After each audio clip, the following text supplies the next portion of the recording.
Bueno, hoy vamos a resolver entonces un problema de determinación de campo eléctrico por una configuración que es clásica en física 3. ¿Por qué digo que es clásica? Porque la configuración que vamos a ver corresponde a la configuración de un condensador de placas paralelas. O sea que si nosotros entendemos cómo determinar el campo eléctrico para esta distribución de cargas, ¿sí?, vamos a entender cómo es el campo eléctrico para un condensador de placas paralelas, que es lo que vamos a ver en el último práctico correspondiente al primer parcial, ¿sí? Entonces es súper importante entender esta configuración que vamos a ver a continuación. Leamos el enunciado.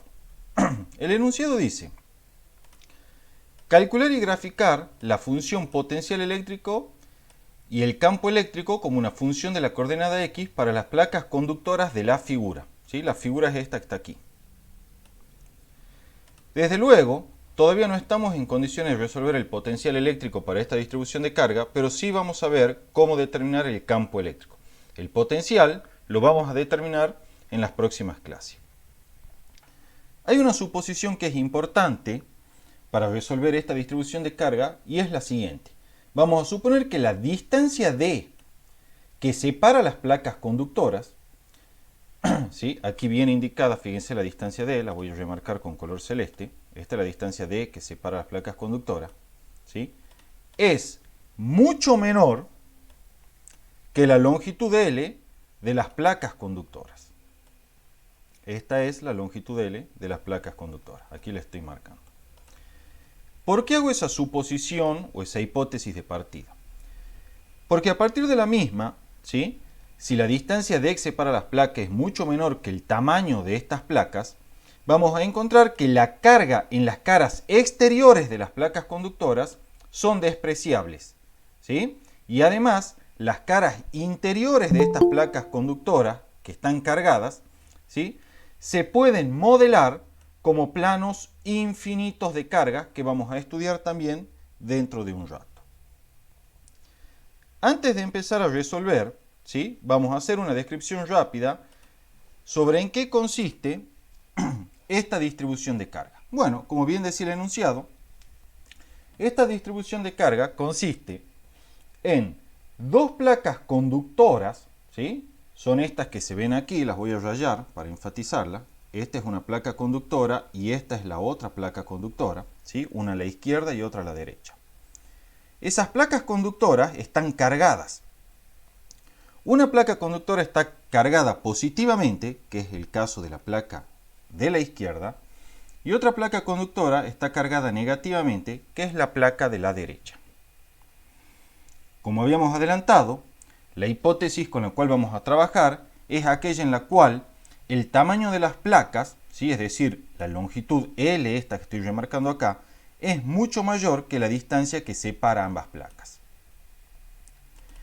Bajo esa suposición, bajo esa hipótesis, podemos entonces suponer que toda la carga neta, o sea, todo el exceso de carga, se encuentra únicamente en las caras interiores, las voy a remarcar acá, en las caras interiores de tales placas conductoras.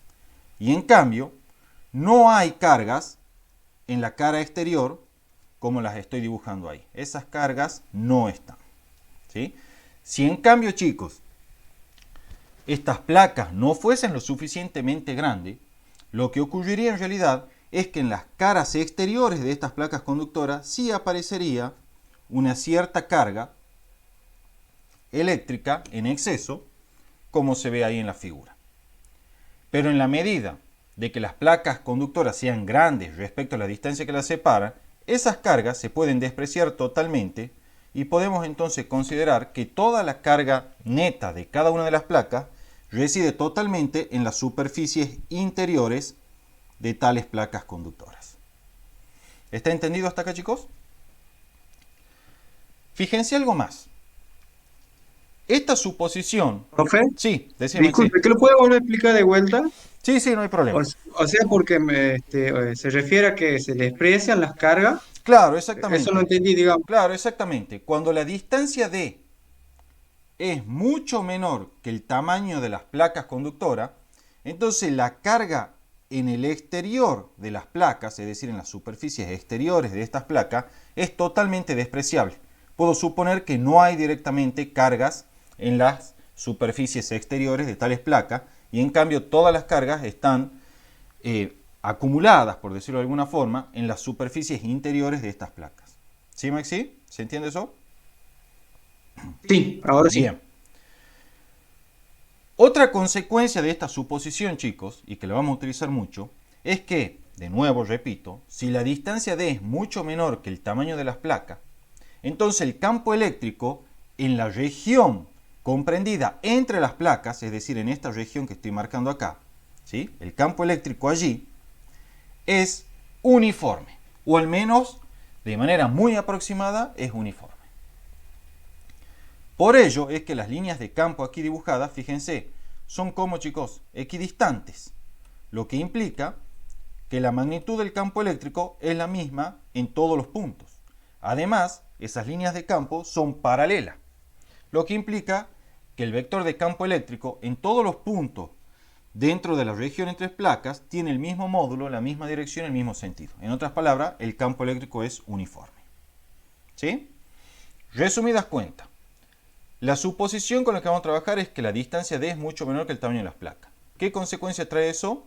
La siguiente, que no hay ningún tipo de acumulación de carga en las caras o superficies exteriores de las placas conductoras y en cambio toda la carga reside en las caras interiores de estas placas conductoras. Además, en esas condiciones, el campo eléctrico comprendido entre las placas conductoras es uniforme. ¿Sí? Esas son las hipótesis y ese es el detalle de la distribución de cargas que vamos a trabajar. A continuación, como tengo que graficar el campo eléctrico como una función de la coordenada X, entonces es necesario fijar un sistema de ejes adecuado. En este caso, fijo el eje X con su orientación usual, horizontal y positivo hacia la derecha, aquí lo estoy remarcando en color azul, y vamos a fijar el origen de ese eje X en la cara interior, vamos a cambiar a un color negro para que se remarque más, en la cara interior de la placa conductora izquierda, tal y como se ve ahí, ¿sí? Esto será entonces el origen de coordenada de mi sistema elegido, ¿sí? Ahora, mi idea es expresar el campo eléctrico como una función de la coordenada X para todos los X pertenecientes a los reales, ¿sí? Esto es, para todos los X, tanto a la derecha del origen como a la izquierda del origen. Vamos a determinar el campo eléctrico para todo el espacio. ¿Está claro, chicos? Veamos entonces cómo lo hacemos a esto. Desde luego, en este problema vamos a requerir aplicar la ley de Gauss, ¿sí? De manera similar a como vimos en problemas anteriores. Entonces, vamos por parte. En primer lugar, lo que yo voy a hacer, chicos, es subdividir, ¿sí? Vamos a subdividir el espacio en varias subregiones y vamos a ir calculando el campo eléctrico en cada una de ellas, ¿sí?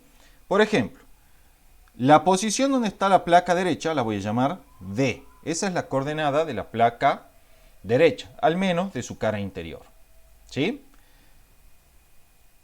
A la coordenada de la superficie exterior de la placa derecha la vamos a denotar con E, ¿sí? Va a tener una coordenada E dentro del eje X.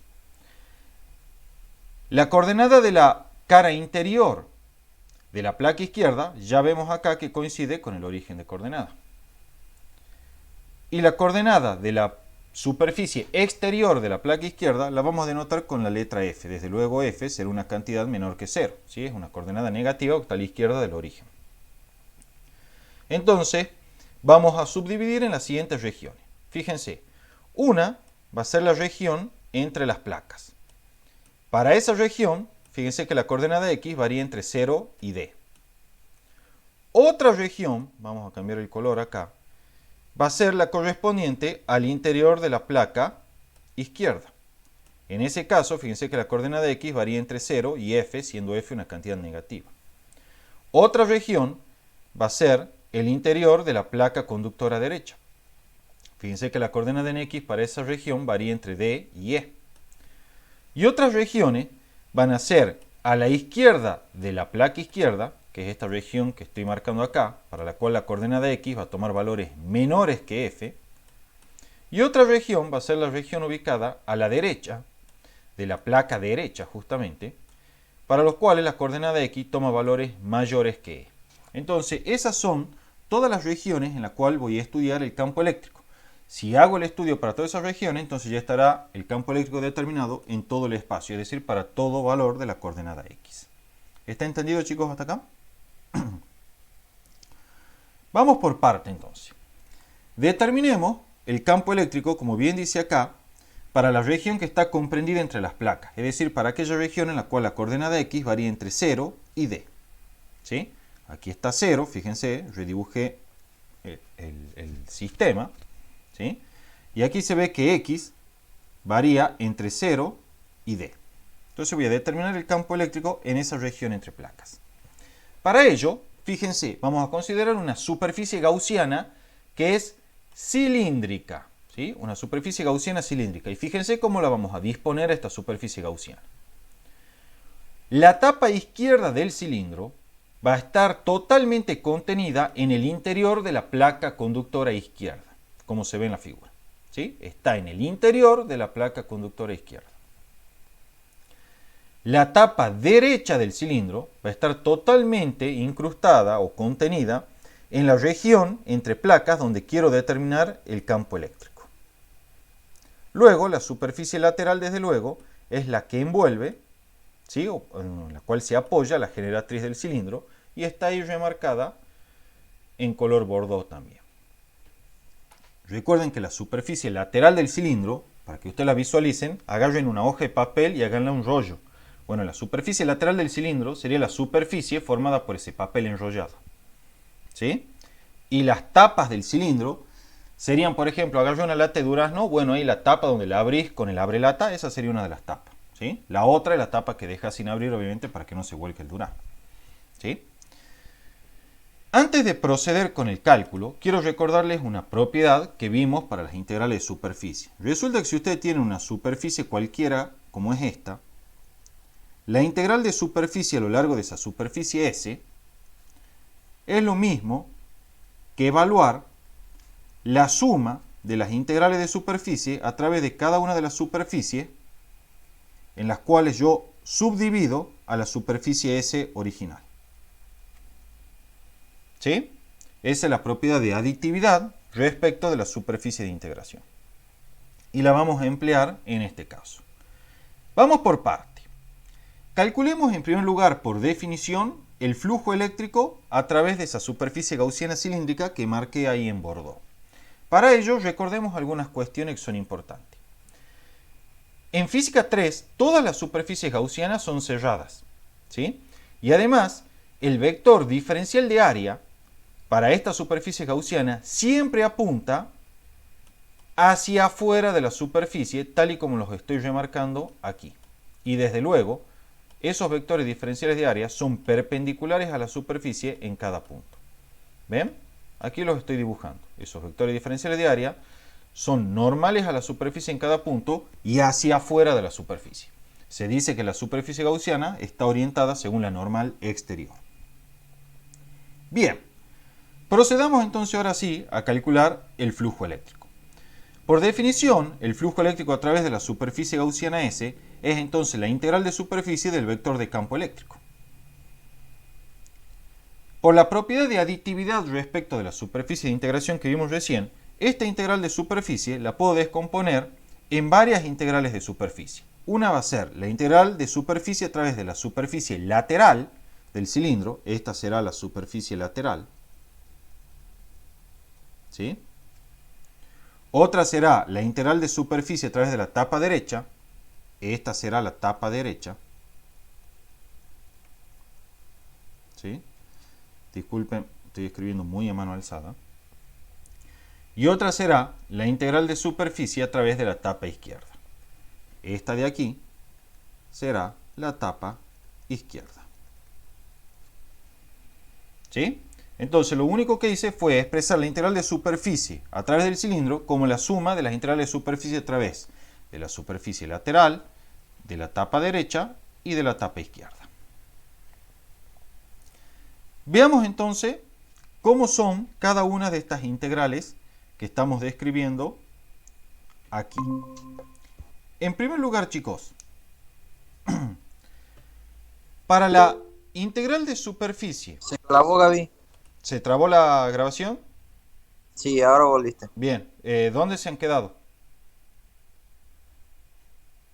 En ¿Qué? la Ah, parte, profe, que estaba explicando la ecuación de Gauss para cada etapa. Bien, entonces, ya había explicado yo de que la integral de superficie se descompone en tres integrales, una para la superficie lateral, otra para la tapa derecha y otra para la tapa izquierda. ¿Así es? Eso Sí, lo vieron. Bueno, sí. perfecto. Entonces, ahora lo que vamos a hacer es resolver cada una de estas tres integrales de superficie en las cuales descompuse la integral original. ¿Sí?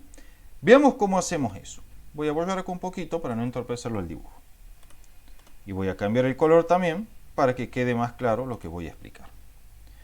Vamos a resolver en primer lugar la integral de superficie asociada a la superficie lateral del cilindro.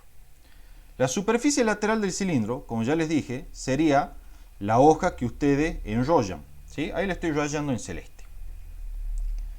Fíjense que el vector diferencial de área asociada a tal superficie lateral es perpendicular al vector de campo eléctrico en la región que se encuentra entre las placas. ¿Sí? Y por otro lado, esta porción de la superficie lateral está sumergida en una región que es el interior de la placa conductora y en la cual, por lo tanto, no hay campo eléctrico alguno. ¿Sí? Este es el vector diferencial de área para esa porción de la superficie lateral sumergida dentro del conductor. Allí no hay campo eléctrico porque estamos en condiciones estáticas. ¿Sí? Entonces, en conclusión, en la región de la superficie lateral donde sí hay campo eléctrico, que es la región entre las placas conductoras, el campo eléctrico es perpendicular, como se ve acá, al vector diferencial de área. Eso me dice de que este producto escalar, E escalar de A, será igual a 0 por ser vectores perpendiculares. ¿Sí? No es el tita, sino que es el 0, porque es un número real la devolución del producto escalar. Y en la región dentro del conductor, ese producto escalar también es 0 porque estoy multiplicando escalarmente por el vector nulo, que es el campo eléctrico. En efecto, este producto escalar E escalar de A es igual a 0 en todo punto dentro de la superficie lateral en consideración. Y por lo tanto, esta integral de superficie es igual a 0. ¿Sí? Entonces ya sé que esta integral de superficie no contribuye al flujo eléctrico a través de la superficie gaussiana. ¿Está entendido hasta ahí, chicos? Cualitativamente también se pueden dar cuenta de eso porque no hay ninguna línea de campo que penetre a través de la superficie lateral. Pues fíjense que las líneas de campo, las voy a remarcar acá, pasan tangencial a tal superficie lateral. ¿Sí? No la penetran y por lo tanto no hay flujo eléctrico asociado a esa superficie lateral. Cualitativamente ya se daban cuenta también. Hagamos ahora el análisis correspondiente para la tapa derecha. La tapa derecha, que la voy a marcar en celeste, es esta así. ¿Sí? Vamos a marcarla ahí, es esa ahí. Fíjense, la tapa derecha es una superficie plana, ¿sí?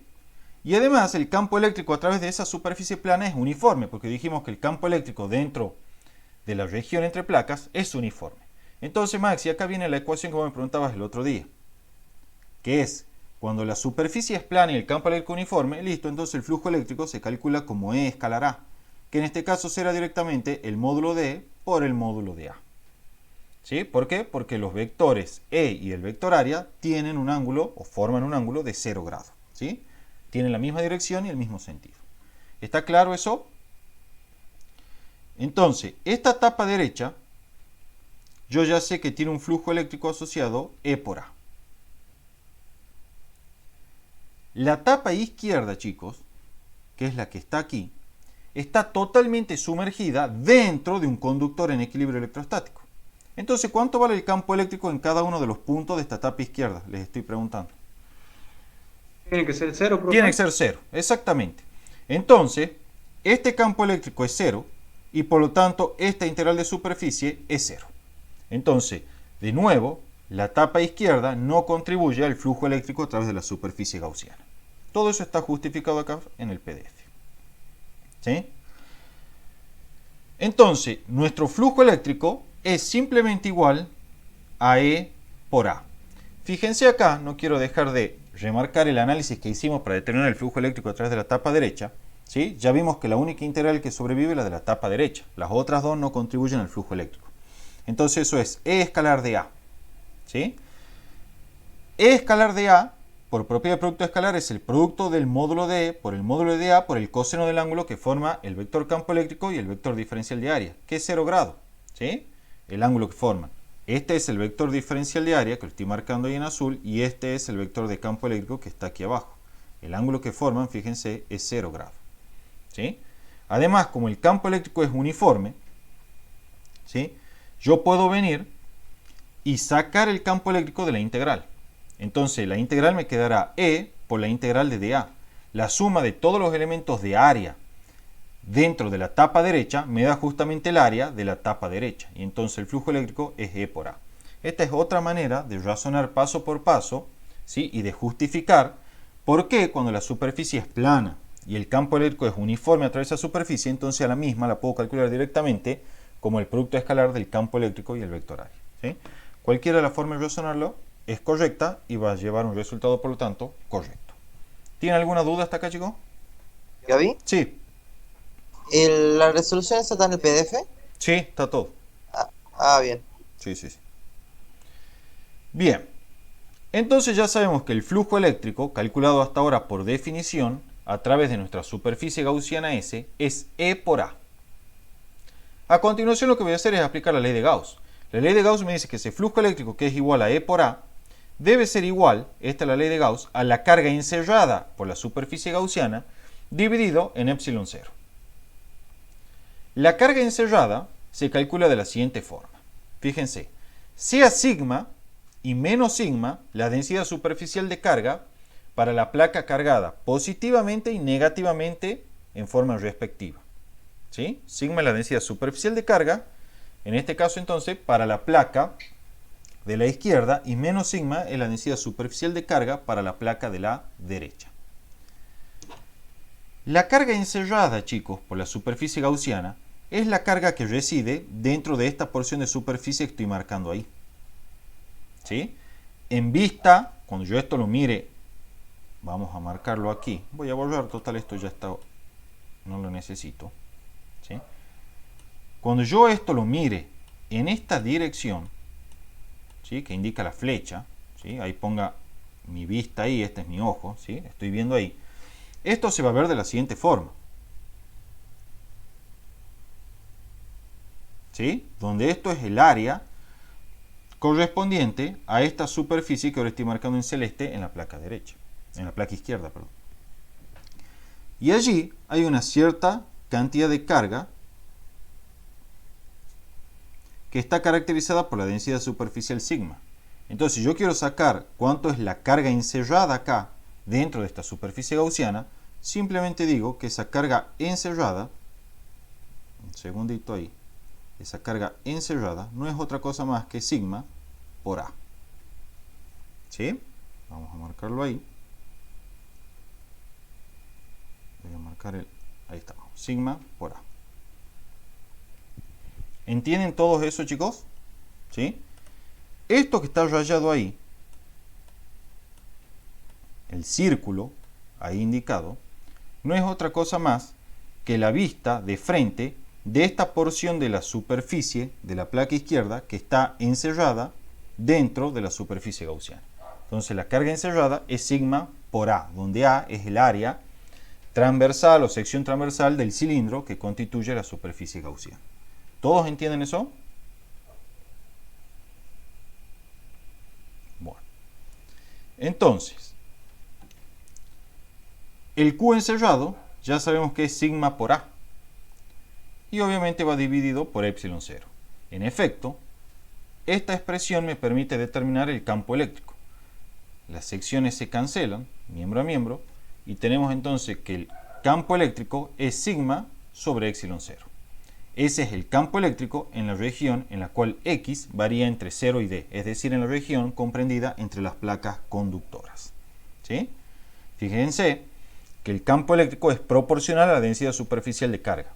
Mientras mayor sea la densidad superficial de carga en las placas, mayor entonces, chicos, ¿sí? Mayor entonces va a ser el módulo del campo eléctrico entre las placas.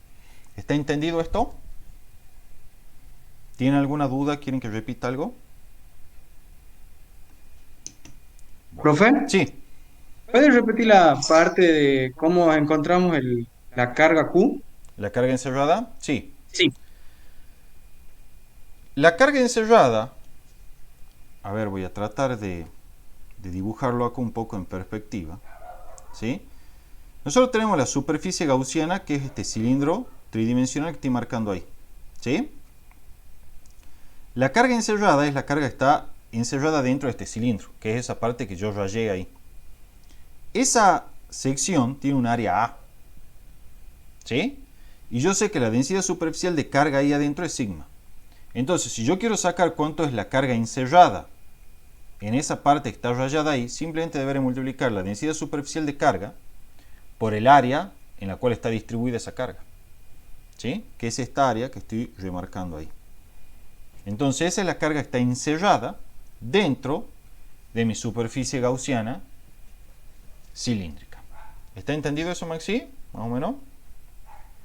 Sí, sí, sí. Bien. Bueno, entonces ya tenemos la expresión del campo eléctrico cuando X varía entre 0 y D. A continuación, vamos a proceder a calcular el campo eléctrico, chicos, ¿sí? A calcular el campo eléctrico en la región que está comprendida para los valores de X entre D y E. Si nosotros venimos a nuestro dibujo, vamos a identificar a D aquí, a E aquí, y por lo tanto, la región que estamos considerando es la región correspondiente al interior de la placa conductora derecha. En tal región, chicos, ¿sí? El campo eléctrico se resuelve sin necesidad de hacer ningún cálculo. Como estamos dentro del conductor, ¿cuánto va a valer el campo eléctrico en esa región? 0. ¿Por qué? Porque estoy dentro de un conductor en equilibrio electrostático. ¿Está entendido eso? Entonces, fíjense, ya tenemos resuelto el campo eléctrico para esa región. ¿Hay alguna duda de esto?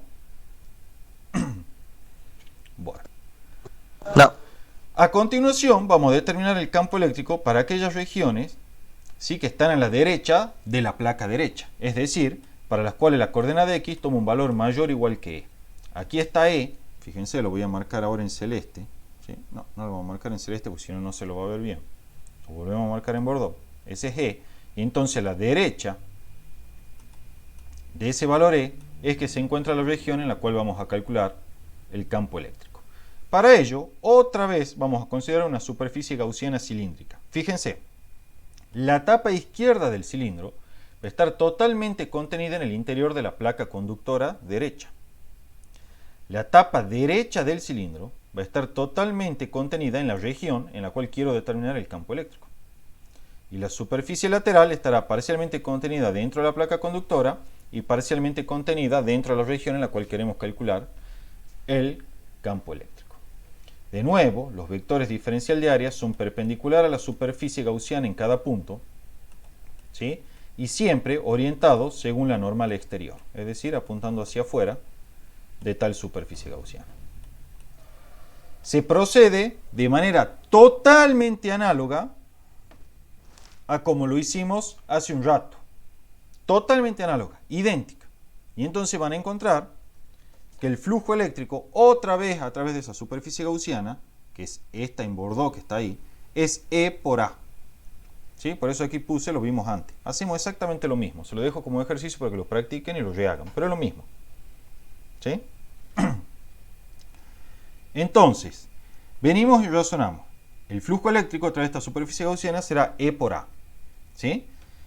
¿Por qué? Porque nosotros hacemos la siguiente suposición y decimos, mira, dada que es una simetría plana, si acaso existiera el campo eléctrico en esta región, a la derecha de la placa derecha justamente, entonces tal campo eléctrico debería ser también un campo eléctrico orientado horizontalmente, es decir, perpendicularmente a la disposición de las placas. Entonces, en base a ese razonamiento, ¿sí?, nosotros determinamos que si acaso existe flujo eléctrico a través de esa superficie gaussiana, entonces deberá ser E por A usando el mismo procedimiento que vimos anteriormente. Pero ahora, ¿por qué yo digo si hubiera campo eléctrico? Porque vamos a ver que en realidad no hay campo eléctrico, ¿sí? Si lo hubiese, tendría que ser perpendicular a las placas conductoras por la simetría plana de estas. Pero vamos a ver que en realidad no lo hay. ¿Cómo hago para darme cuenta que no lo hay? La ley de Gauss me va a ayudar a eso. Yo sé que el flujo eléctrico, de haberlo, debería verificar esta ecuación, E por A. Y a su vez, por ley de Gauss, yo sé que ese flujo eléctrico es igual a la carga encerrada sobre epsilon 0. Pero aquí viene lo novedoso. Hemos dicho de que como las placas son grandes en comparación a la distancia que las separa, no hay carga encerrada dentro de la superficie gaussiana porque no hay ninguna carga en la cara exterior de la placa conductora. ¿Sí? Recuerden que eso era algo consecuencia de la suposición que hicimos hace un rato. Entonces, esta carga encerrada, chicos, ¿Puedes repetir eso, Gaby? es cero. Sí, cómo no. Nosotros en la suposición que hicimos hace un rato dijimos que si las placas conductoras son grandes respecto de las distancias que las separa, no se acumulaba carga, ¿sí? Perdón, en este caso sería negativa. No se acumulaba carga en la superficie exterior de las placas conductoras. O sea, esas cargas que yo he dibujado ahí en realidad no están, ¿sí? O son despreciables. Por lo tanto, la carga encerrada por esta superficie gaussiana, que es este cilindro que estoy remarcando en celeste, es cero, porque no hay ninguna carga acumulada en la cara exterior de la placa conductora. ¿Sí? Entonces, la carga encerrada, ya puedo garantizarlo que es cero. Entonces, yo sé que el flujo eléctrico es cero, y por lo tanto, despejando de esta ecuación, encontramos que el campo eléctrico es igual a cero. O sea, lo que yo hice fue igualar el E por A con cero. Como este A es distinto de cero, y bueno, no queda otra, el campo eléctrico será igual a cero. ¿Está entendido hasta acá, chicos?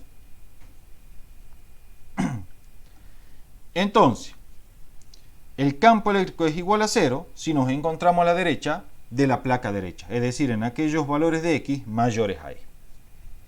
¿Está entendido hasta acá? ¿Tiene alguna duda? Bueno, procedamos a hacer lo mismo ahora, pero para la placa izquierda. En primer lugar vamos a determinar el campo eléctrico dentro de la placa conductora, que ya nomás están en condiciones de decirme cuánto vale. Cero. Cero, porque estamos en condiciones de equilibrio electrostático. Entonces aquí estamos. Si la coordenada X está entre F y 0, es decir, dentro de la placa conductora, recuerden que F era el extremo este de la placa, ¿sí?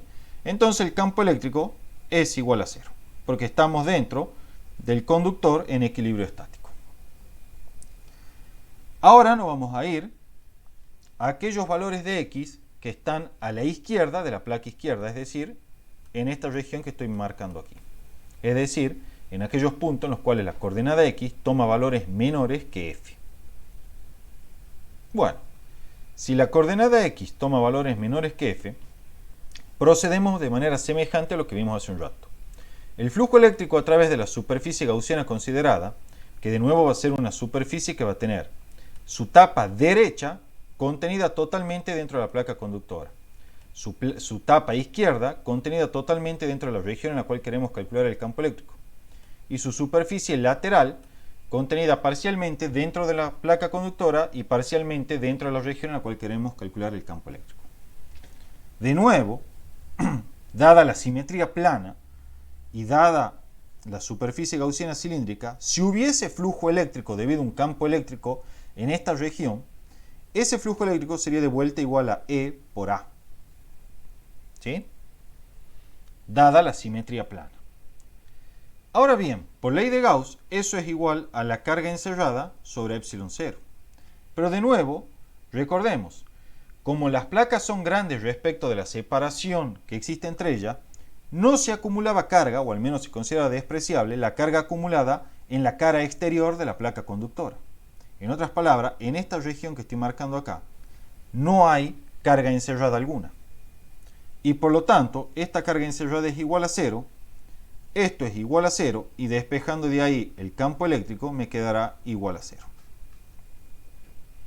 En otras palabras, Si X es menor que F, entonces el campo eléctrico es igual a 0, como se indica acá. Con eso, chicos, ya hemos determinado el campo eléctrico en todas las regiones del espacio. En forma compacta, el vector de campo eléctrico será entonces 0 si estamos para valores de X menores que 0. Será sigma sobre epsilon 0 versor I si estamos en la región entre las placas conductoras, es decir, cuando X varía entre 0 y D. Y será 0 si estamos en la región que se encuentra a la derecha de la placa derecha.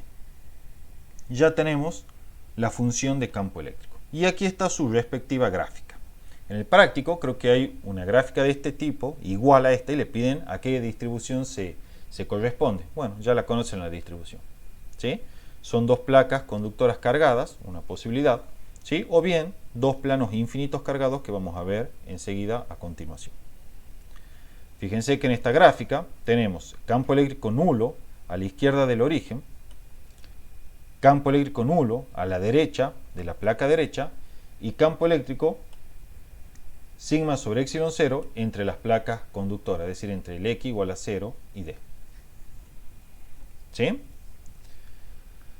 Ahora bien, y para finalizar, hay otra forma alternativa de explicar el campo eléctrico en todo el espacio asociado a esta distribución. Fíjense, está hecho aquí en la observación. Primero lo leamos y después lo explicamos en detalle. Otra forma de probar que en X mayor que D, ¿sí? X mayor que D, recuerden, D era acá, ¿sí? Vamos a cambiar el color, D era aquí. Que en X mayor que D, es decir, en esta región, y que en X menor que 0, es decir, en esta región, el campo eléctrico es nulo, ¿sí? O sea, otra forma de probar que el campo eléctrico en estas regiones, a la derecha y a la izquierda, como están dibujadas ahí, el campo eléctrico es nulo, consiste en emplear el principio de superposición. ¿Sí? ¿Se acuerdan? El principio de superposición decía que el campo eléctrico en cada punto del espacio era la suma de los campos eléctricos producidos por cada una de las cargas o distribuciones de cargas individuales. Ahora bien, ¿cómo aplicamos el principio de superposición aquí? Lo aplicamos a sabiendas de que el módulo del campo eléctrico producido por cada plano cargado es módulo de sigma sobre 2 epsilon 0. Ahora lo voy a explicar por qué. ¿Y por qué hablo de planos cargados? Porque nosotros habíamos dicho de que la distancia que separaba las placas conductoras entre sí era mucho menor que el tamaño de las placas. Entonces, cuando eso ocurre, podemos modelar las superficies cargadas de las placas conductoras como planos infinitos de carga. ¿Sí? Y a continuación voy a mostrarle que el campo eléctrico, debido a planos infinitos de carga en magnitud, es sigma sobre 2 epsilon 0. ¿Sí? Repito una vez más para que les quede claro. Cuando nosotros consideramos que la distancia que separa las placas conductoras es mucho menor en comparación al tamaño de las placas, entonces las superficies cargadas de estas placas conductoras se pueden modelar como planos infinitos cargados. De hecho, eso está aquí al inicio de todo. Fíjense, decía, si D es mucho menor que L, como está aquí anotado, la carga en las caras exteriores son despreciables y las caras interiores se modelan como planos infinitos cargados. ¿Sí? Está anotado. Esa es una consecuencia de la hipótesis que nosotros tomamos. Ahora bien, ¿qué significa que se puedan modelar como planos infinitos cargados? Sí, decime, Lucas. Esa era mi pregunta. Bien, ahora lo vamos a explicar y lo vamos a entrar en detalle. Vamos a explicar por qué el módulo del campo eléctrico para tales planos infinitos es sigma sobre 2 epsilon 0. Y luego vamos a aplicar el principio de superposición para explicar el campo eléctrico en cada una de las regiones. Fíjense, un plano infinito, ¿sí? Por plano infinito se entiende aquel plano cuyo tamaño es mucho mayor que la distancia que existe desde los puntos en los cuales voy a calcular el campo eléctrico, ¿sí? Al plano de carga en cuestión. ¿Sí? O sea, que si esta es la distancia D que existe entre el plano y el punto de campo, el plano se va a considerar infinito en la medida que el tamaño, digamos esta L, ¿sí? En la medida que el tamaño del plano sea mucho mayor que la distancia D que separa el plano del punto de campo en el cual justamente voy a evaluar el campo eléctrico.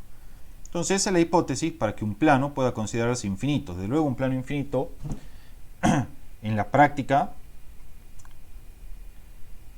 se aproxima solo mediante esa condición, porque nunca vamos a encontrar un plano infinito de carga, ¿sí? Siempre van a tener algún punto de inicio y punto final. Pero desde un punto de vista práctico lo vamos a considerar infinito en la medida que el tamaño de este plano sea mucho mayor que la distancia que existe entre el plano y el punto en el cual quiero calcular el campo eléctrico, ¿sí?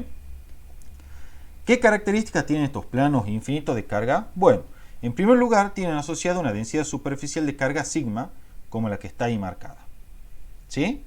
Y la otra característica que tienen es que el campo eléctrico producido por tales planos infinitos, debido a la simetría del mismo, es uniforme y perpendicular al plano. Por eso las líneas de campo, fíjense, salen del plano cargado, ¿sí? De manera tal que si el plano está cargado positivamente, las líneas se alejan del plano cargado en ambos lados del plano. Alguien se puede preguntar, che, si el plano estaba cargado de manera negativa, ¿cómo serían las líneas de campo? Iguales, solamente que invierten su sentido. Ahora las líneas de campo entran al plano desde ambos lados, ¿sí? O sea, en resumidas cuentas, ¿qué característica tiene este plano infinito? Bueno, tiene una densidad superficial de carga sigma, que lo vamos a considerar uniforme, ¿sí? Y por lo tanto, debido a la simetría plana, el campo eléctrico es perpendicular al plano infinito y además es uniforme, de manera tal que tiene el mismo módulo, dirección y sentido en todos los puntos de campo en los cuales yo los evalúe, ¿sí? Cuando digo uniforme, en verdad me refiero uniforme a cada lado, ¿sí?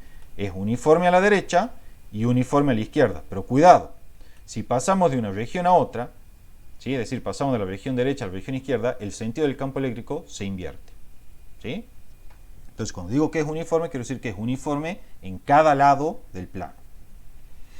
Profe, Sí, una pregunta. Entonces, el campo sale por lo que posee carga positiva, sí, ¿verdad? Por lo que exacto. es radial hacia afuera. Exacto, sí. Cada carguita puntual en lo que yo puedo subdividir sería radial hacia afuera. Entonces, ¿qué pasa? Cuando vos apliques, mira, si quieren le explico la superposición. Suponete que voy a considerar este punto P, ¿sí? Entonces, divido el plano en muchas cargas chiquititas puntuales. Por ejemplo, esta de ahí, y vamos a ubicar una simétricamente ubicada aquí. Entonces, el campo eléctrico debido a este elemento de carga vendrá así. El campo eléctrico debido a este elemento de carga vendrá así. Entonces, ¿qué va a pasar aquí, chicos? Las componentes verticales del campo eléctrico, debido a un elemento, vamos a descomponer así,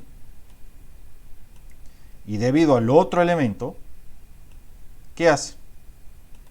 Se cancelan de a pares, ¿lo ven? Y entonces solo sobreviven las componentes horizontales. Por eso el campo eléctrico resultante es perpendicular al plano. ¿Está entendido eso? Sí. Bien. Ahora procedamos a resolver entonces, chicos, el campo eléctrico para tal plano de carga. Para eso vamos a volver un poquito acá todo esto que escribí para que quede más limpia la imagen.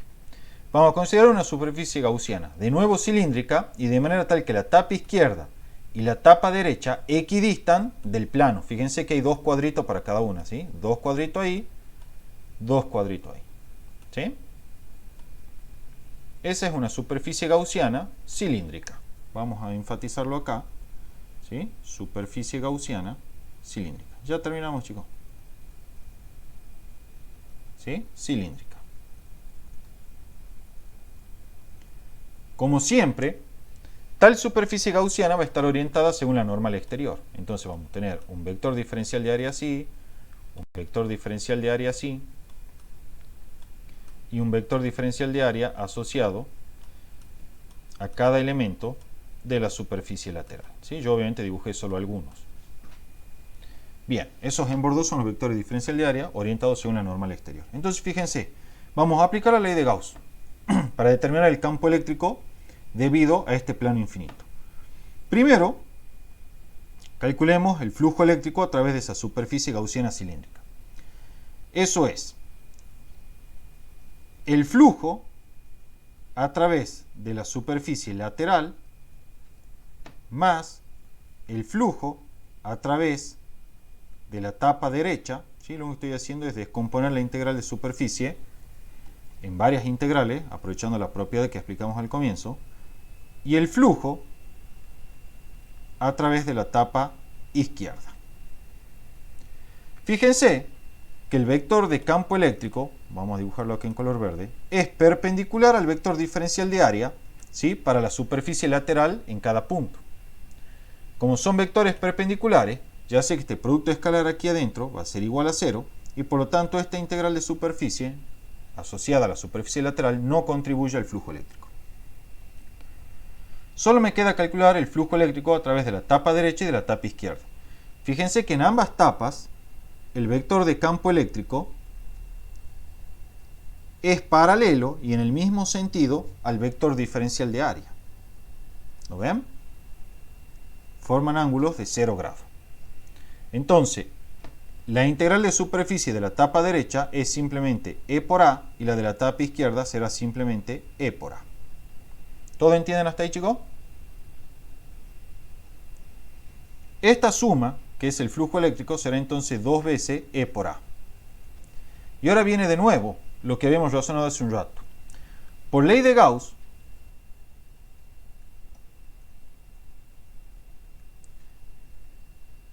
este flujo eléctrico será la carga encerrada en la superficie gaussiana sobre epsilon 0. Y la carga encerrada no es otra cosa más que la densidad superficial de carga por la sección A de la superficie gaussiana, dividido en epsilon 0. Entonces me quedará que 2 veces E por A es igual a sigma por A sobre epsilon 0.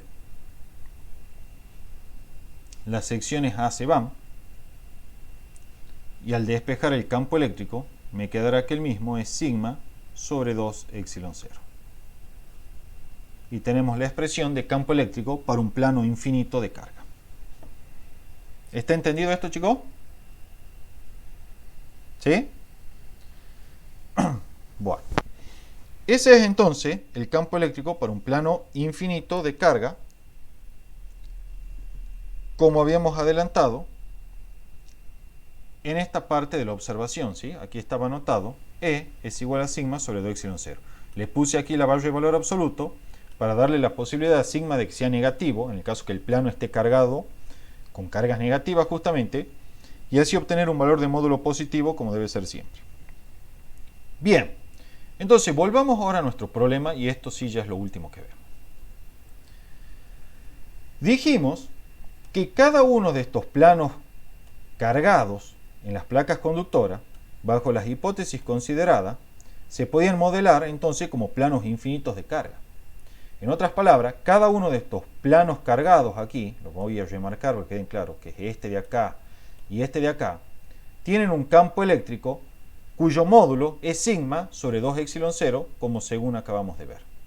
Entonces ahora lo que yo voy a hacer es aplicar el principio de superposición en cada punto del espacio, ¿sí?, o en cada una de las regiones de interés, para determinar así el campo eléctrico resultante. Fíjense, vamos a esta región, ¿sí?, que es a la izquierda de la distribución de cargas. El campo eléctrico en esa región será el campo eléctrico debido al plano positivo más el campo eléctrico debido al plano negativo. Principio de superposición. ¿Sí? El campo eléctrico debido al plano positivo, chicos, apunta hacia la izquierda. ¿Sí? Y es por lo tanto en componente menos sigma sobre 2 epsilon 0 versus i. El signo menos es porque apunta hacia las x negativas. ¿Sí? El campo eléctrico debido al plano negativo debe entrar a ese plano negativo, entonces apunta hacia la derecha. Entonces, vectorialmente es de la forma sigma sobre 2 epsilon 0 versus i. Cuando sumo estos dos campos que son opuestos, se cancelan de a pares y tenemos que el campo eléctrico es nulo, ¿sí?, en aquellas posiciones de x menores que 0. Fíjense que sencillo, ya hemos encontrado el campo eléctrico en esta región de acá. Hagamos lo propio para la región que existe entre las placas conductoras, es decir, esta región que estoy marcando ahí. Vamos a tener que el campo eléctrico debido al plano positivo debe apuntar hacia afuera de tal plano, es decir, hacia la derecha. Y vectorialmente será sigma sobre 2 epsilon 0 versus i. El campo eléctrico debido al plano negativo debe apuntar hacia el plano negativo. es decir, hacia la derecha de nuevo, y por lo tanto es sigma sobre 2 epsilon 0 versor I. Al sumar estos dos campos eléctricos, el campo resultante es sigma sobre epsilon 0 versor I para la región entre placas, tal y como habíamos encontrado aplicando la ley de Gauss. Por último, y con esto queda terminada la clase de hoy, para un punto ubicado a la derecha de nuestra distribución, el campo eléctrico debido al plano positivo apuntará hacia la derecha, es decir, hacia afuera del plano positivo. Vectorialmente es el vector sigma sobre 2 epsilon 0 versor I. El plano negativo produce un campo eléctrico que apunta hacia el plano negativo, es decir, hacia la izquierda. Entonces será, vectorialmente hablando, menos sigma sobre 2 epsilon 0 versor I. Al sumar estos dos campos eléctricos por principio de superposición, ¿sí? Uno es el positivo y otro el negativo, entonces se cancelan de a pares y tenemos otra vez que el campo eléctrico es nulo a la derecha de mi distribución, tal y como lo habíamos obtenido aplicando la ley de Gauss. Esas son las dos maneras en las cuales se puede determinar el campo eléctrico en todo el espacio debido a esta distribución constituida por dos placas conductoras paralelas. ¿Sí, chicos? ¿Tienen alguna duda? ¿Ninguna? Bueno, con esto entonces queda terminado este problema y les recuerdo algo. Acá, sin querer queriendo, ya han aprendido condensadores de placas paralelas. ¿Sí? Con esto ya tienen el 50% de la parte de condensadores de placas paralelas aprendido. ¿Sí? Hacemos mato dos pájaros de un tiro. ¿Estamos, chicos? Esto nos va a servir mucho para el último práctico de la materia. Bueno, dejo de grabar la clase entonces.